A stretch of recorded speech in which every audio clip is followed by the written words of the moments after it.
Grace Hammond always trusted her old Volvo, the car that had carried her through life's biggest moments. But the night her daughter went into labor, something impossible happened. The unused seatbelt on the passenger side tightened on its own.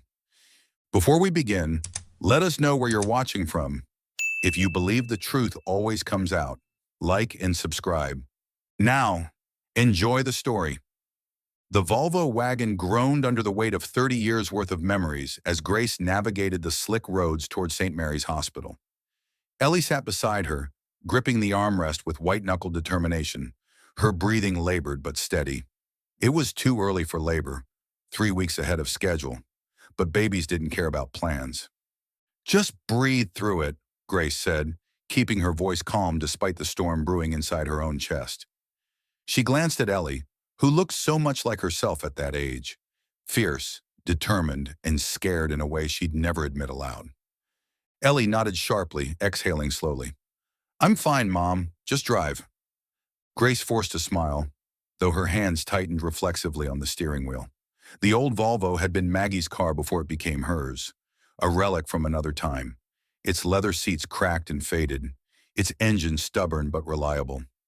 It was strange to think this same car had carried her through so many pivotal moments, moving into her first apartment, picking up Ellie from daycare, even surviving the accident that nearly took both their lives when Ellie was still in her belly. And now here they were again, racing toward a hospital, history looping back on itself like an old record skipping tracks. We hit a patch of ice near Maplewood Bridge, and the tires skidded slightly. Ellie gasped, bracing herself against the dashboard. But Grace steadied the car without panic. She'd driven these roads long enough to know how to handle them. That's when it happened.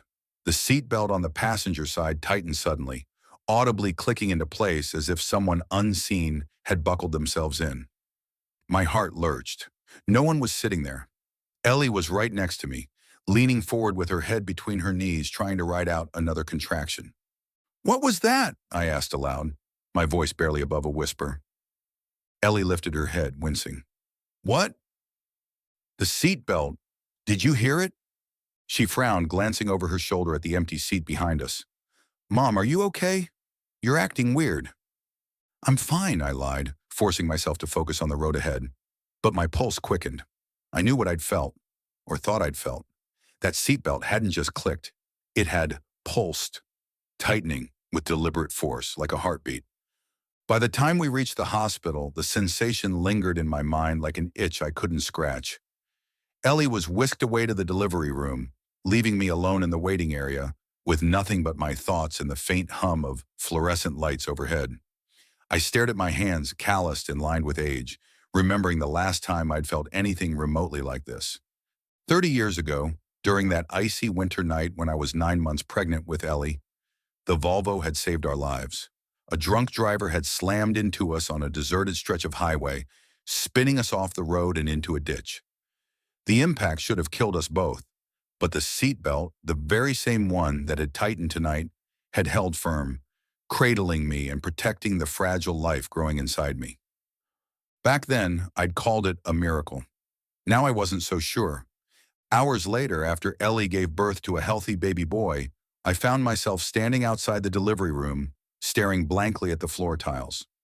Relief washed over me in waves, mingled with exhaustion, yet the strange tightening of the seatbelt wouldn't leave my mind. It felt intentional, as if the car itself, or something tied to it, was trying to tell me something. Was it possible? Could a memory buried so deep resurface like this, triggered by the echoes of the past? Whatever it wasn't done with me yet. The days following Ellie's delivery were a blur of hospital visits, diaper changes, and the soft cries of my newborn grandson filling the house. But even amidst the joy, I couldn't shake the unease that had settled in my chest since that night in the Volvo. The tightening of the seatbelt felt like a thread pulling at the edges of something long buried, something I wasn't sure I wanted to uncover. I decided to start with the car itself. Maggie had given it to me when I turned 18, saying only, "It's practical. You'll need it." Practical? That wasn't Maggie's style. She was all about appearances, about maintaining an image of perfection, no matter how hollow it felt underneath. Why would she hand over such a worn-down vehicle without explanation? One afternoon, while Ellie napped and the baby slept in his bassinet, I went out to the garage. The Volvo sat there, dusty but steadfast, its presence both comforting and unnerving. I popped the trunk, running my fingers along the weathered lining inside. Something about the paneling caught my eye, a slight gap where the fabric didn't quite align. Heart pounding, I pried it open with a screwdriver. Behind the panel lay an old envelope, yellowed with age. My hands trembled as I pulled it free and opened it carefully. Inside was a single receipt, brittle and faded, but legible enough to send a chill down my spine. Payment to Eleanor's Haven Maternity Home, 1965. 1965, the year I was born. Eleanor's Haven. The name meant nothing to me, but the implications hit hard. This wasn't just any maternity home. It was likely one of those places people whispered about back then. Institutions for unwed mothers or adoptions arranged under shadowy circumstances.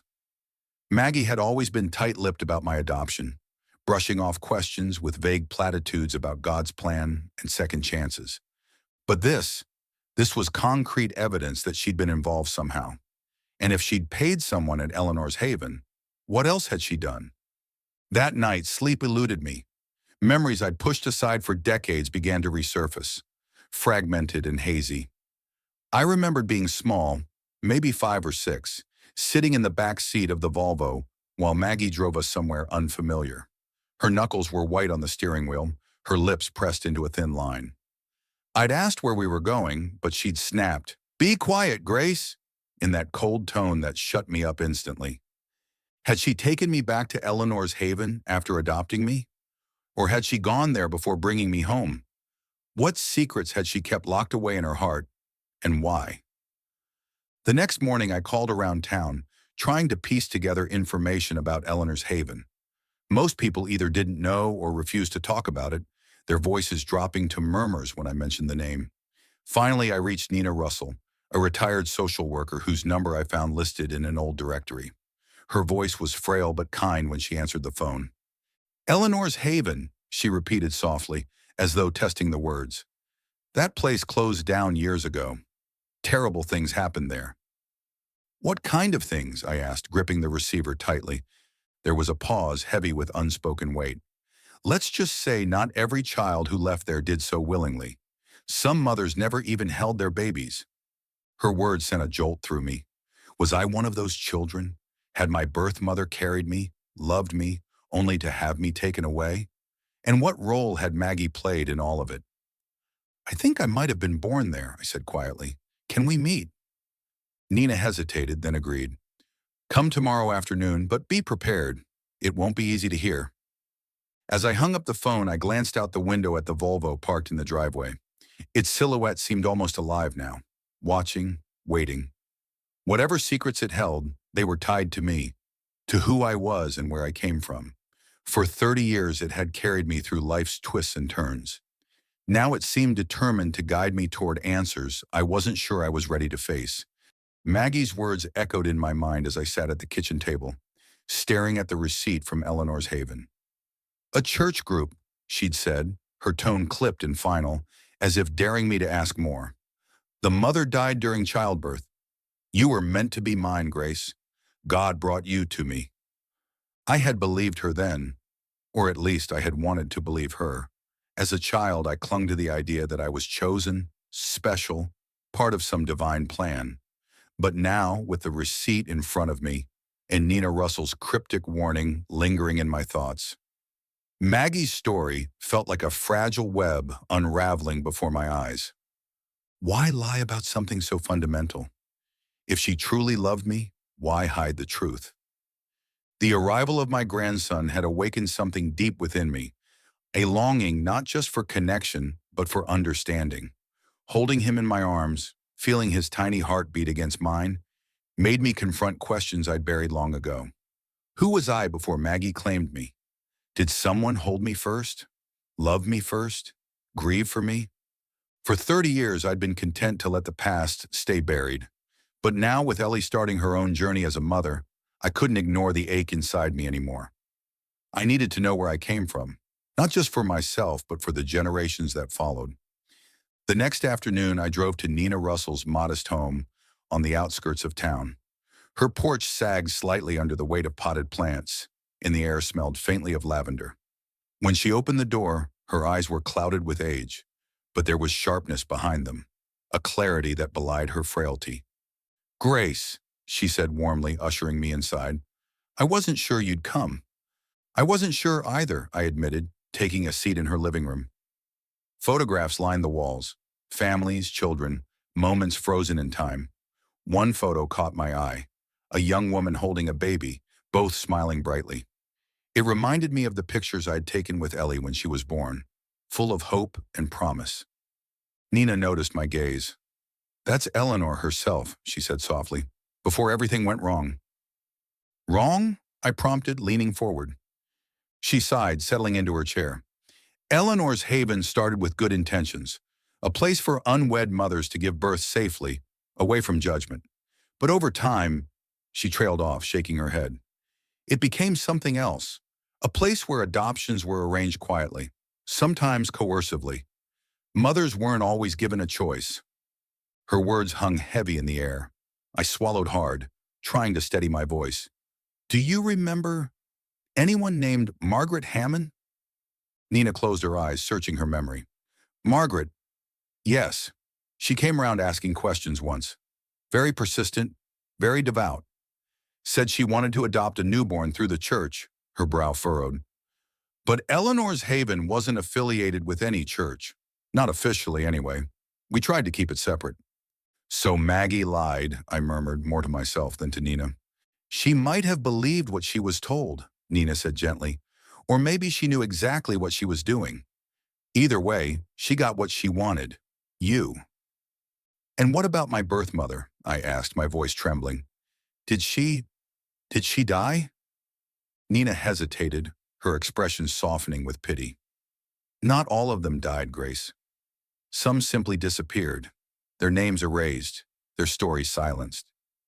On the drive home, I gripped the steering wheel tightly, my knuckles white. The Volvo seemed heavier somehow, as though it carried not just me but the weight of every secret Maggie had kept. I thought about the seatbelt tightening on its own, the phantom presence in the passenger seat. Was it my birth mother reaching out across time? Or was it just the car, an old machine responding to cold weather and worn parts? I didn't know, but I did know this. Maggie had lied to protect me, or perhaps to protect herself. And now, whether I liked it or not, the truth was calling me forward. For Ellie, for my grandson, for myself. Whatever awaited me at Eleanor's Haven, I would face it. Because being a mother isn't just about protecting your child. It's about finding the courage to seek answers, even when they scare you. The abandoned site of Eleanor's Haven stood at the edge of town, a crumbling relic swallowed by overgrown weeds and creeping ivy. The building's once white walls were now gray with neglect, its windows shattered like empty eye sockets staring into the past. As I stepped out of the Volvo, the air felt heavier here, thick with memories that didn't belong to me, but somehow pressed against my skin. I hesitated before walking up the cracked stone path. The scent of lavender wafted faintly on the breeze, an echo of something familiar yet distant. It made my chest tighten, though I couldn't say why. Pushing open the rusted gate, I entered what remained of the maternity home. Inside, the floorboards groaned underfoot, protesting my presence. Dust motes floated in beams of sunlight streaming through broken windows. My footsteps echoed as I moved from room to room, each one stripped bare but still holding shadows of its former life. In one corner, I found faded wallpaper with tiny flowers, a pattern meant to comfort nervous mothers. In another, a child's doll lay face down on the ground, its porcelain head cracked. And then it hit me, a vivid flash so sharp it stopped me in my tracks. A woman, young and pale, sitting on the edge of a bed. Her hands rested on her swollen belly, and she hummed softly, a tune I recognized instantly. "You are my sunshine." The scent of lavender filled the air, sweet and calming. She looked up, her eyes meeting mine for a fleeting moment, and smiled. But just as quickly, the vision vanished, leaving me breathless and disoriented. I gripped the wall for support, my heart pounding wildly. Who was she? Was she my birth mother? And why had she appeared to me now in this place? That evening, I visited the local library, hoping to find records or articles about Eleanor's Haven. The librarian, an elderly woman named Ruth, greeted me warmly. When I explained what I was looking for, her expression softened. Eleanor's Haven, she murmured, shaking her head. Such a sad chapter. Most folks around here try to forget it ever existed. I need to know, I said firmly. It's personal. Ruth nodded, understanding without prying. She led me to a dusty archive in the back of the library and began sifting through old newspapers and documents. After nearly an hour, she pulled out a yellowed clipping with a photo of a stern-looking woman labeled Dr. Paul Callahan, obstetrician. Beneath it was a list of names associated with the maternity home, including one that made my stomach drop. Nina Russell, social worker. She's still alive, Ruth told me after some research. Lives alone out near Maplewood Bridge. Be careful, though. Her memory isn't what it used to be. When I arrived at Nina's modest home the next day, she greeted me with cautious curiosity. Once inside, I showed her the receipt from the Volvo and described the visions I'd been having. The humming, the lavender, the face of the young woman. Nina listened intently, her hands trembling slightly as she held the receipt. For a long moment, she said nothing, her gaze distant. Then quietly she spoke. That song, You Are My Sunshine. That was Maria's favorite. She used to hum it all the time. Maria? I whispered, my throat tight. Nina nodded. Maria Lopez. She came to us when she was barely 18, pregnant, scared, alone. She wanted to keep her baby, but her voice trailed off, heavy with regret. Margaret Hammond paid us well to arrange the adoption, told us it was God's will. Tears blurred my vision as the pieces fell into place. Maria Lopez, my birth mother, a young woman who had loved me enough to sing me songs and dream of our future together, but whose dreams had been stolen from her. Nina reached out, placing a frail hand over mine. I don't know if Maria survived after leaving here, but I do know this. She fought for you, Grace. Even when they tried to take you away, she fought. As I sat there, overwhelmed by grief and longing, I realized the truth wasn't just about uncovering the past. It was about honoring the love that had brought me into this world. Whatever choices others had made, Maria's voice lingered in my heart, humming a melody that would never fade. Nina Russell's care facility smelled faintly of antiseptic and lemon polish, a sterile contrast to the warm memories she tried to piece together for me. Each visit was unpredictable. Some days her mind was sharp, her recollections vivid and heartbreaking. Other days she drifted in and out of confusion, mixing names and timelines like fragments of a shattered mirror. But even in her fractured state, every word felt like a thread pulling me closer to the truth. On one of her clearer days, I found her sitting by the window, gazing at the garden below, her hands clasped tightly around a cup of tea, trembling slightly. When I entered, she smiled faintly, recognition flickering in her eyes. You're back, she said softly. Good. There's more you need to hear. I sat beside her, leaning forward eagerly. Tell me about Maria, please. She closed her eyes for a moment, as if summoning the memory from somewhere deep within. Maria. Oh, she was so young, so scared, but she had this quiet strength, you know. She wore a lavender scarf every day. It smelled like her, like the songs she hummed to calm herself. Nina paused, her voice thick with emotion. She loved you before you were even born. Named you Esperanza, hope in secret, because they wouldn't let her choose your name officially. My breath caught. Esperanza. Hope. It was beautiful, tender. Not the name Maggie had given me, but the one my birth mother had whispered into the darkness. She wanted to keep me? I asked, my voice barely above a whisper. Yes, Nina replied firmly, opening her eyes to look at me. But they told her it wasn't possible, that she was unfit. They said you'd be better off with someone else. With Maggie, I added bitterly. Nina shook her head slowly, her expression troubled. Not just Maggie.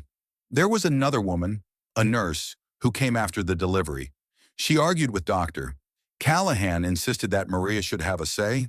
Something about hiding a baby, protecting someone. Her brow furrowed as she struggled to remember. There was a fire, too, somewhere nearby. People were distracted, panicked, and then you disappeared. The next time I visited, Nina was less coherent. She spoke in fragments, her sentences trailing off mid-thought. Still, certain phrases pierced through the fog. Not Maggie. The other one. The real one. A scarf on fire, ashes everywhere. They took you anyway, against her wishes. Her words haunted me long after I left the facility. Who was the other one? Another mother? A protector? And what did the fire have to do with my disappearance? Determined to find answers, I returned to Eleanor's Haven. This time I brought a flashlight and spent hours combing through the ruins. The scent of lavender seemed stronger here now, mingling with the dampness of decay. In what might have once been an office, I discovered charred remnants of papers, records destroyed, perhaps deliberately. Among them was a fragment of a photograph, singed at the edges but still legible. A young woman holding a newborn, her face radiant despite the exhaustion etched into her features. It was Maria. My heart clenched painfully as I traced the outline of her face with my finger. Behind her stood another figure, partially obscured by smoke damage. A woman in scrubs, her expression fierce and protective. Could this be the nurse Nina mentioned? The one who tried to stand up for Maria? Back home, I couldn't sleep. Images of Maria flooded my dreams, along with flashes of the fire and the sound of her humming, "You Are My Sunshine." I woke drenched in sweat, clutching the photograph fragment to my chest. For the first time, I allowed myself to truly feel the weight of what had been taken from her and from me. Maria hadn't just lost a child, she'd lost her hope, her future. Yet somehow her love had endured, carried across decades and delivered to me in whispers and scents and songs. As dawn broke, I made a decision. I would find out what happened to Maria Lopez. Whether she survived or not, I owed it to her and to myself to uncover the full story. Because knowing where I came from wasn't just about filling the gaps in my past. It was about reclaiming the love that had always been mine, even when it was hidden in shadows. The more I learned, the less certain I became about who I was, or who I thought I was.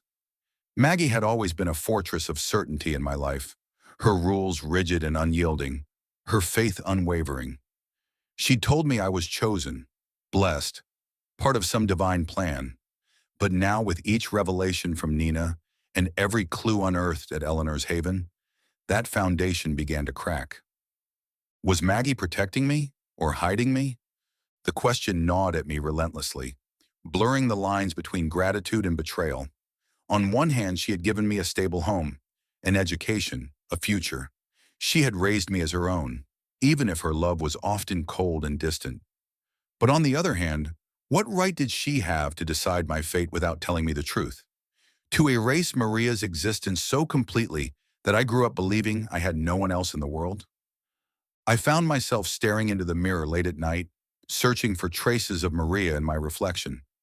My dark eyes, my olive-toned skin, features Maggie never shared but dismissed as quirks of genetics.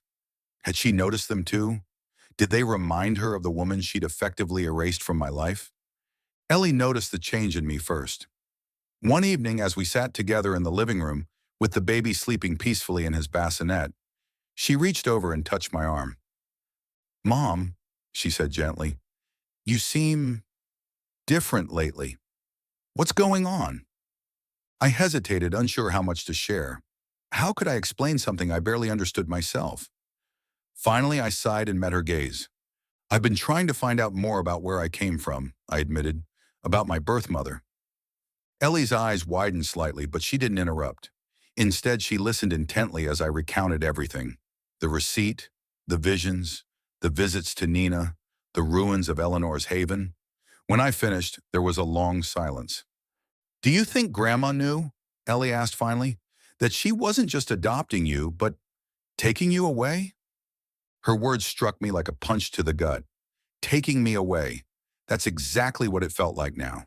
Not rescuing, not saving, but claiming something that didn't belong to her. "I don't know," I whispered, tears welling in my eyes. Maybe she thought she was doing the right thing. Or maybe she couldn't stand the idea of anyone else being your grandmother. Ellie wrapped her arms around me, holding me tightly.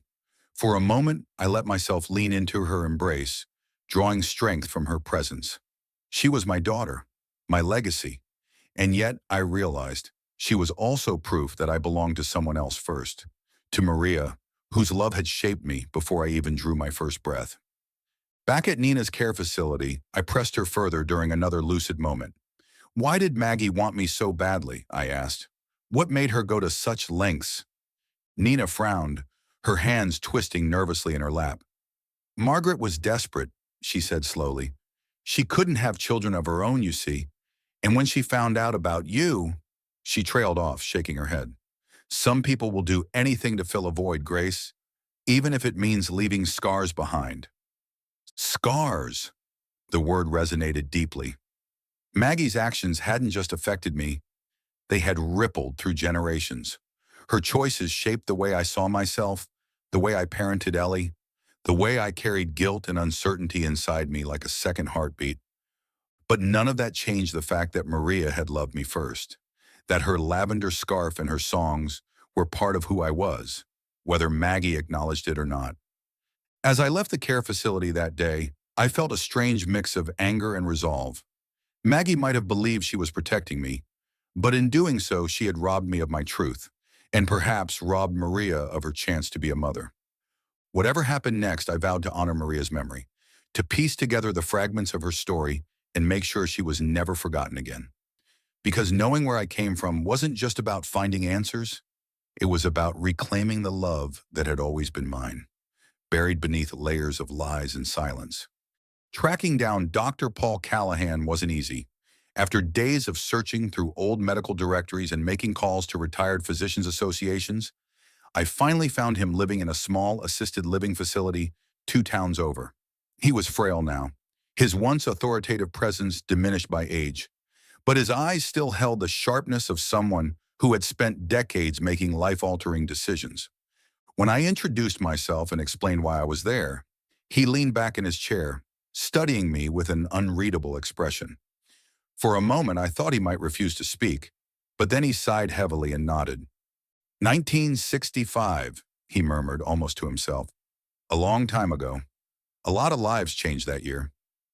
I leaned forward, my pulse quickening. Do you remember a woman named Maria Lopez? Or Lila? At the name Lila, something flickered in his eyes, a mixture of recognition and discomfort. He hesitated before speaking, choosing his words carefully. There was a girl named Lila, he said slowly. Young, maybe 17 or 18. She came to Eleanor's Haven pregnant and alone. We were supposed to arrange an adoption for her baby. Everything was set, but he paused, rubbing his temples as if trying to dispel a headache. There was a fire that night. Chaos everywhere. By the time we got things under control, she was gone. Vanished without a trace. My breath caught. Gone? You mean she escaped? He shrugged faintly, his voice tinged with resignation. Maybe. Or maybe someone helped her leave. All I know is she disappeared, and so did the baby. The room seemed to tilt slightly as his words sank in. Lila. Could it be another name for Maria? Was she the other one Nina had mentioned? The real mother Maggie had taken me from? And what about Maggie Hammond? I pressed, my voice trembling. Did she have anything to do with this? Dr. Callahan's gaze hardened ever so slightly. Margaret Hammond arrived at Eleanor's Haven shortly after the fire. She was adamant about adopting a newborn. No questions asked. Paid generously, too. He looked at me pointedly. She left with a baby girl that same night. Me. It had been me. I felt like the floor had dropped out beneath me. Maggie hadn't just adopted me. She'd stepped into the void left by Lila, or Maria, claiming what wasn't hers to take. And Dr. Callahan, whether complicit or indifferent, had let it happen. Later that evening, I sat alone in my kitchen, staring at the fragments of evidence spread across the table. The receipt, the photograph fragment, Nina's fragmented memories, and now Dr. Callahan's reluctant testimony. Each piece painted part of a picture, but the full image remained elusive. Lila, Maria, 2 names for the same person perhaps, or 2 different women whose fates intertwined that chaotic night. Either way, one thing was clear. My birth mother hadn't gone quietly. She had fought back against the system that sought to strip her of her child. She had fled into the chaos of the fire, leaving behind only traces of herself, a lavender scarf, a hummed lullaby, a half-burned photograph. But where had she gone? Had she survived? And if she had, how could I find her? As I sat there, lost in thought, the scent of lavender drifted faintly through the air again, subtle yet unmistakable. It wasn't coming from anywhere in the house. It was more like a memory made tangible, brushing against my senses like a whisper. "You're still here," I murmured softly, addressing the ghostly presence I could feel lingering nearby. "Aren't you?" For the first time, I didn't feel afraid. Instead, I felt a strange sense of connection, as though Maria's love had never truly left me, even when her arms couldn't hold me anymore. Whatever lay ahead, I knew one thing for certain: I would keep searching until I uncovered the truth. Not just for myself, but for the woman who had sung, "You Are My Sunshine" to me, before I even knew the world. The final piece of the puzzle came from an unexpected source, a dusty ledger tucked away in the archives of the local historical society. It was labeled Eleanor's Haven Maternity Home Records, 1960 to 1970. Its pages brittle and yellowed with age. As I flipped through it, my hands trembled, not just from anticipation, but from the weight of what I might find. And then I saw it. November 14th, 1965. Baby H, left with emergency guardian after evacuation. Guardian listed as Margaret Hammond. My stomach churned as the words blurred before my eyes. Emergency guardian. Evacuation. Maggie hadn't simply adopted me. She had taken advantage of the chaos of the fire to claim me as her own. There was no official process, no legal documentation, just a name scrawled hastily in the aftermath of disaster. Kidnapped. That's what it was. A kidnapping cloaked in righteousness, justified by Maggie's desperation and the era's disregard for unwed mothers. She hadn't saved me. She'd stolen me. The realization hit like a tidal wave, pulling me under. All these years I'd believed I owed Maggie everything, that she had given me life when, in truth, she had taken me away from the woman who gave me life. Maria, or Lila, had fought to keep me, only to lose me in the confusion of flames and fear. And Maggie had stepped in, erasing her entirely. I closed the ledger, my hands shaking so violently I nearly dropped it. The room spun around me, the air thick with the weight of betrayal. How could she have done this? How could anyone justify such an act? But deep down, I already knew the answer. Maggie had always been driven by a need to control, to mold the world into something she could understand and dominate. To her, I wasn't a child born of love and hope. I was a blank slate, a vessel for her unfulfilled dreams. By taking me, she hadn't just filled her own void, she had silenced Maria's voice forever. That night, I drove to the cemetery where Maggie was buried. Her headstone stood stark and plain, etched with the words, "Beloved Mother." For years, I had visited this grave with gratitude, laying flowers and whispering thanks for the life she had given me. But now, standing there, I felt nothing but anger and sorrow. "Why?" I whispered aloud, my voice breaking. "Why did you lie to me? Why did you take me from her?" The wind rustled through the trees, carrying with it the faint scent of lavender. I closed my eyes, letting the tears fall freely. Maybe Maria was here too, watching over me, waiting for me to finish piecing together the fragments of her story. Whatever Maggie's intentions had been, they didn't matter anymore. What mattered was finding Maria, if she was still alive, and honoring the love she had poured into me before the world tore us apart. As I walked back to the Volvo, I made a silent promise to myself and to her. I would uncover the rest of the truth, no matter how painful it might be, because knowing where I came from wasn't just about understanding my past. It was about reclaiming the bond that Maggie had tried so hard to destroy. The executor of Maggie's estate was a meticulous man named Harold, who had known my adoptive mother through church circles. When I arrived at his office, a small book-lined room that smelled faintly of cedar and old paper, he greeted me with polite curiosity. "I wasn't aware Margaret left anything behind for you to review," he said cautiously, adjusting his glasses. She always preferred matters to be settled quietly. She didn't leave instructions, I replied, my voice steady despite the storm brewing inside me. But I need answers. About her and about me. Harold hesitated, then nodded, disappearing into a back room. He returned moments later with a cardboard box labeled simply, Personal Effects, M.H. I recognized Maggie's handwriting immediately, the same precise script she used to sign permission slips and birthday cards. The sight of it sent a pang through me, but I pushed the emotion aside. This wasn't about nostalgia. It was about truth. I sifted through the contents methodically.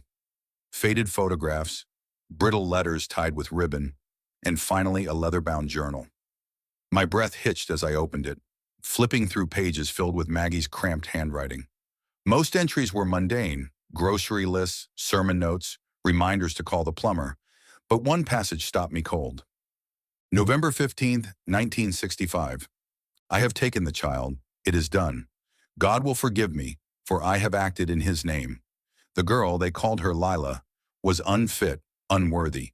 She ran like a coward into the flames, abandoning her duty. What choice did I have but to save this innocent soul from ruin? Let no one know what transpired that night. Let it remain between me and him. My hands trembled as I read the words over and over, each sentence carving deeper into my heart. Her guilt was plain, her justification cloaked in religious fervor. She hadn't just stolen me, she had convinced herself it was righteous, that Lila, Maria, had failed somehow by fleeing the fire, when in reality she had likely been trying to protect me. Beneath the journal entry lay a photograph tucked carefully inside an envelope. My pulse quickened as I pulled it free. The image was slightly faded but unmistakable. A young woman cradling a newborn, her face radiant despite the exhaustion etched into her features. Her dark hair framed soft, tired eyes, and around her neck hung a lavender scarf. It was Maria, or Lila, my birth mother. The resemblance was undeniable. I could see traces of myself in her, the curve of her cheekbones, the shape of her mouth. But more than that, I could feel her love radiating through the photograph, transcending time and tragedy. This was the woman who had carried me, sung to me, dreamed of a future with me, and whose life had been irrevocably altered because of Maggie's actions. That evening, I sat alone at my kitchen table, the photograph propped up before me like a shrine. The scent of lavender lingered faintly in the air, as if Maria herself were nearby, watching over me. For the first time, I allowed myself to grieve, not just for the life I never had with her, but for the woman she might have become, if not for Maggie's interference. Ellie found me there hours later, tears streaming down my face. Without a word, she wrapped her arms around me, holding me tightly as I cried. When the sobs subsided, I showed her the journal entry and the photograph. "This is her," I whispered hoarsely. "This is your grandmother." Ellie's eyes widened, filling with tears of her own. "Oh, Mom." "We have to find out what happened to her," I said firmly, wiping my cheeks. "If she's still alive, we owe it to her. If she's not, we owe it to ourselves." The next morning, I contacted Dr. Callahan again, sharing the photograph and asking if he remembered anything else about Lila or Maria. His voice softened when I described her, and he admitted that the fire had indeed been suspicious, possibly set intentionally to cover up wrongdoing at Eleanor's Haven. Whether Lila had fled voluntarily or been forced out remained unclear, but one thing was certain: she had disappeared without a trace. With renewed determination, I began reaching out to adoption advocacy groups, genealogists, and anyone who might help me track down survivors of Eleanor's Haven. Each lead felt like a step closer to finding Maria, or at least uncovering the full story of her fate. As I worked, I kept the photograph close, tucking it into my bag wherever I went. It was more than just an image. It was proof that I belonged to someone who had loved me fiercely, even in the face of unimaginable loss. And though Maggie's shadow loomed large over my past, I refused to let her define my future, or erase the legacy of the woman who had given me life. Whatever lay ahead, I would face it with courage, because knowing where I came from wasn't just about healing old wounds. It was about honoring the love that had always been mine, even when it was hidden in shadows. It wasn't until later that night, as I sat alone in the dim light of my living room, that I noticed it. The photograph, the one of Lila cradling me as a newborn, had been sitting on the coffee table for hours, but something about it kept drawing my gaze. There was a depth to the image, layers waiting to be uncovered. And then it hit me. The background. Behind Lila, partially blurred but unmistakable, stood the Volvo. The realization struck like lightning, illuminating connections I hadn't fully grasped before. The car, the very same vehicle I had driven all these years, hadn't belonged to Maggie at all. It had been Lila's, my birth mother's. I picked up the photo with trembling hands, studying it closely. The car's distinctive seatbelt pattern, a slightly off-center buckle design unique to older models, was visible through the rear window. This wasn't just any Volvo, it was the Volvo. The one that had saved Ellie and me during the accident 30 years ago. The one whose seatbelt had tightened on its own, as if reaching out across time. A chill ran down my spine as pieces fell into place. Maggie hadn't inherited the car from some distant relative or purchased it secondhand after adopting me. She had taken it directly from Lila, or perhaps claimed it in the chaos following the fire, just like she had taken me. The implications were staggering. Every mile I'd driven, every memory tied to this car, belonged not to Maggie's carefully constructed narrative, but to Lila's life, the life she had fought so desperately to hold on to. The lavender scarf, the hummed lullabies, the scent that lingered in the air. They weren't just fragments of her presence. They were echoes of everything Maggie had tried to erase.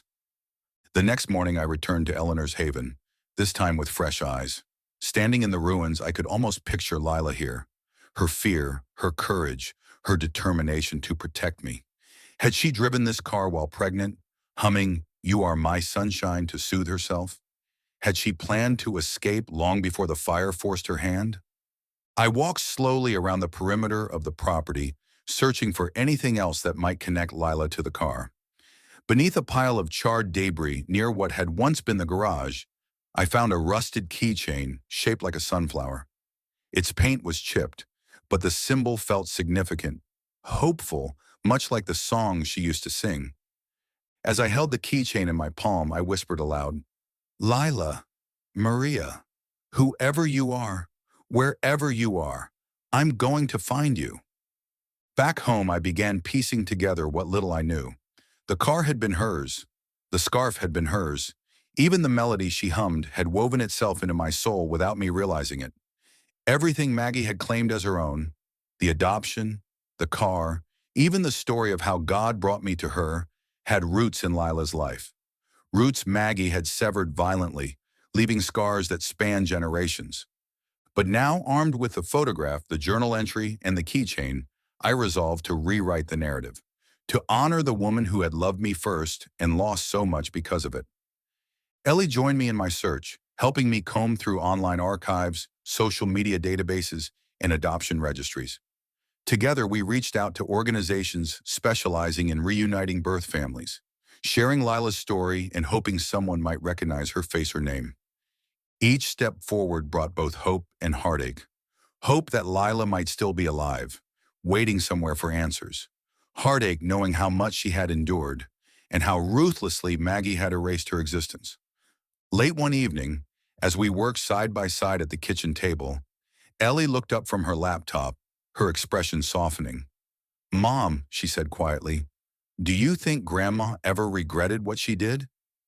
I hesitated, staring at the photograph of Lila. Regret was too simple a word for what Maggie must have carried inside her. Guilt, yes, but also a refusal to confront the truth. She had convinced herself that taking me was an act of salvation, never allowing herself to see the devastation it caused. "No," I finally replied. "I don't think she regretted it, but I do think she lived with it every day.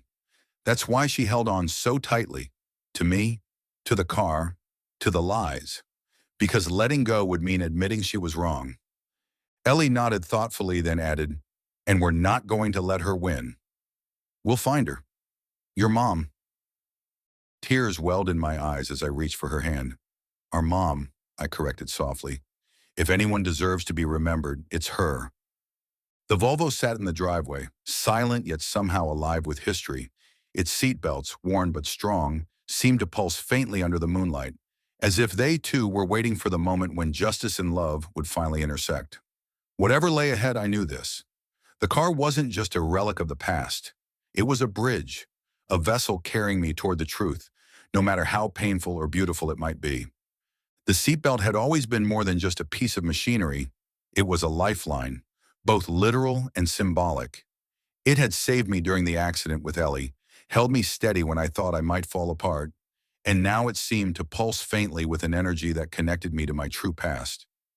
The Volvo wasn't Maggie's car, it was Lila's, and through it I could feel her presence, a quiet, unwavering love that had endured despite everything. Armed with this newfound understanding, I reached out again to Dr. Callahan, pressing him for any details he might remember about Lila's life before or after the fire. This time, his voice softened with regret as he admitted something he'd omitted earlier. There were rumors, he said hesitantly. After the fire, some of the staff whispered that she went west, to California. A commune, they said. She was searching for a fresh start. Do you know which one? I asked, gripping the phone tightly. He paused, then sighed. I don't have specifics, but I recall hearing the name Sunflower Hollow. That's all I can give you. It was enough. With the photograph of Lila tucked safely in my bag and the keychain clutched in my hand, I booked a flight to Northern California. Ellie offered to come with me, but I insisted she stay home with the baby. This journey felt like something I needed to do alone. Not just for myself, but for Lila. Sunflower Hollow was nestled deep in the redwoods, its wooden cabins weathered by time and nature. The air smelled of pine and earth, and the distant sound of laughter echoed through the trees. As I approached the main lodge, an older woman with silver-streaked hair greeted me warmly. "You're looking for someone?" she asked, her eyes kind yet curious. "Yeah," I replied, pulling out the photograph. "Her name is Lila, or Maria. She may have lived here years ago." The woman studied the photo carefully, her expression shifting from recognition to sorrow. "Oh, sweetheart," she murmured. "You're her daughter, aren't you?" My breath caught. "You knew her?" She nodded, leading me inside to sit by a crackling fire.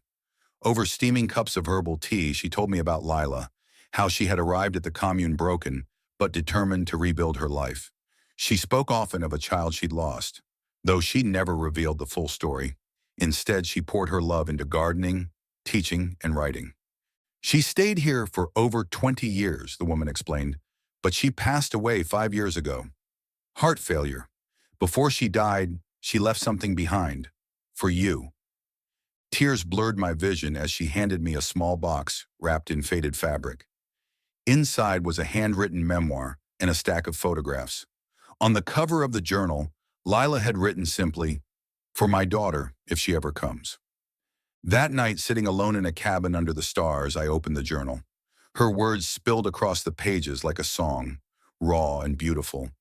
"To my Esperanza, I named you Hope, because even in the darkest moments, I believed we would find each other again. I didn't leave you willingly. I fought for you until the very end. But sometimes love means letting go, trusting that the universe will bring us back together. If you're reading this, know that I loved you first. Know that you are my sunshine, my reason for waking every morning, even when the world felt too heavy to bear. Wherever you are now, I hope you found peace, and maybe, just maybe, forgiveness." The photographs showed glimpses of her life after the fire, tending gardens, teaching children, standing beneath sunflowers taller than herself. In one image, she wore the lavender scarf, smiling softly as if she could already see me finding her. As I closed the journal, the scent of lavender drifted through the open window, carried on the cool night breeze. For the first time in my life, I felt whole, as though the missing pieces of my identity had finally clicked into place. Lila hadn't abandoned me. She had loved me so fiercely that she spent her entire life hoping I would return to her. The next morning, I visited the communal garden where Lila had spent much of her time. Among the rows of flowers and vegetables stood a single sunflower, towering above the rest. Its petals glowed golden in the sunlight, a beacon of resilience and hope.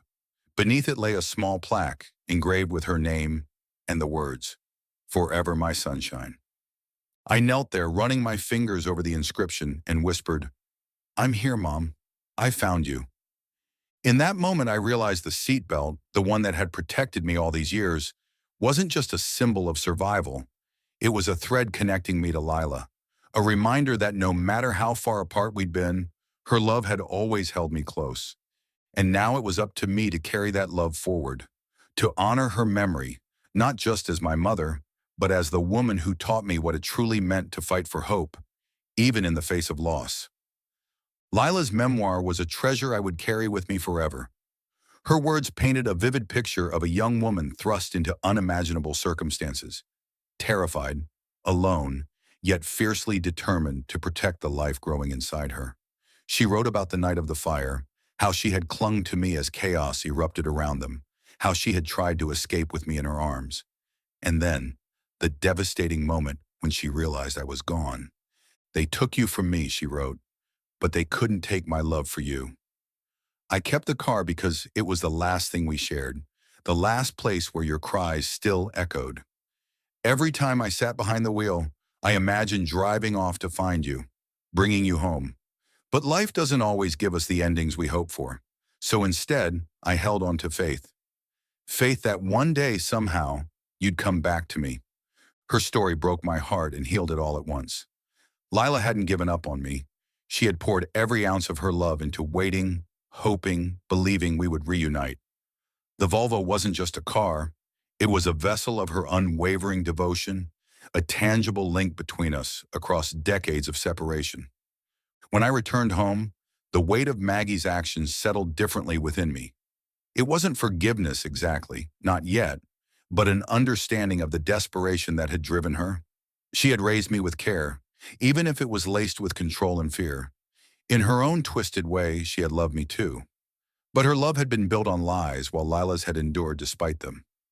Ellie met me at the door, her eyes searching mine before she even spoke. "Did you find her?" she asked softly. I nodded, holding up the journal and photographs. "She's gone, Ham," I said, my voice thick with emotion. "But she left this, for me, for us." We sat together in the living room as I read excerpts from Lila's memoir aloud, sharing her story with Ellie. By the end, tears streamed down both our faces. For so long, I had felt like a fragment of something incomplete, a puzzle missing its corner piece. Now I finally understood where I came from and who I belonged to. The next morning, I cleaned out the Volvo, polishing its cracked leather seats and repairing what I could. Inside, I placed a photograph on the dashboard. Lila holding me as a newborn, me holding Ellie as a baby, and Ellie cradling her own daughter. 4 generations connected by love and by the car that carried us through it all. The seatbelt, once a mystery, now felt sacred. It wasn't just a mechanism designed to save lives. It was a symbol of protection passed down through generations. Lila had trusted it to keep me safe during the fire. Maggie had unknowingly used it to shield me from harm, and now it would serve as a reminder to Ellie and eventually to my granddaughter that no matter how far apart we might be, love has a way of holding us together. Before handing the keys to Ellie, I wrote a letter to my granddaughter. Addressing it simply to my sunshine, I tucked it into the glove compartment with instructions not to open it until her 18th birthday. "Dear Esperanza," I began, using the name Lila had chosen for me, "this car belongs to you now, just as it once belonged to me, and to my mother before me. Inside it lies a legacy of love, loss, and resilience. No more secrets will linger in our family. You deserve to know where you come from and how much you are loved." As I handed the keys to Ellie, I smiled through my tears. "Take good care of her," I said, patting the roof of the Volvo. "She's carried us this far, and she'll carry you too." Ellie hugged me tightly, whispering, "Thank you, Mom, for everything." In that moment, I felt a profound sense of peace, not just for myself, but for all of us. The past couldn't be undone, but it could be honored. And as long as the Volvo remained in our family, Lila's love would continue to guide us, generation after generation. The seatbelt clicked firmly into place as Ellie started the engine, a quiet promise that some bonds can never be broken.